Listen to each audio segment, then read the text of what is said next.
Ертеде аптап жаздың бір күні екен.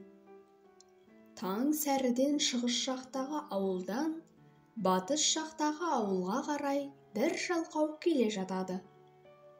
Оның белдігінде жолда шығып қалмасын деп байлап жіберген түйіншегі бар еді. Ал оған қарсы нақ осы кезде батыстағы ауыл жақтан шығыстағы ауылға қарай екінші бір жалқау келе жатады. Оның басына қамыс қалпақ кигізіп, осыны түсіп қалмасын деп, алқымының астынан баумен байлап қойған көрінеді. Екеуі де ілбей жүріп отырып, бір кезде жол ортасына жетеді. Бұл екі ауылдың дәл ортасы еді. Осы кезде күн де ысып кетеді. Бұл шақта шығыстағы ауылдан шыққан жалқаудың қарны ашқаны сонша көзі қарауытып кетеді. Бірақ тамақ жеу үшін түйіншекті шешіп, одан соң нанды алып, одан кейін ауызға салу керек қой. Жалқау еріксіз ойланады.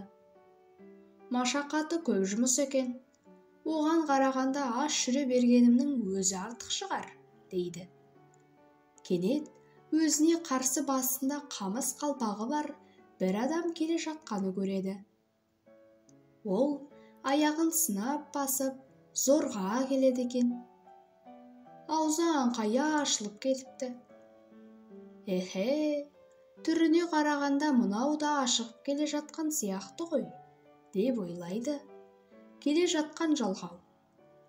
Аузын қара аңқиған, тіпті сілекейі шұбырып кетіпті.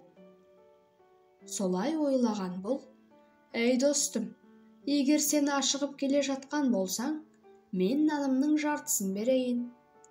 Тек тәңір жарылқасын, қол ұшыңды беріп, менің белдігімдегі түйіншік ішінен нанды алып, жартысын менің аузыма салшы», дейді.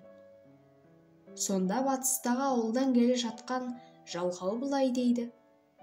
«Сен менің алқымымның астындағы бауды қаттырақ байлап бер. Әйтпесе қалпағым басымнан түсе береді. Сол себепті де аузымды ашып, әрең ілбіп келемін», депті. Осылайша екі жалқау да не бірі сөмкесінен тамағын, не біреу сөмкесінен нанын, суын алмай аштан қатып өлген екен.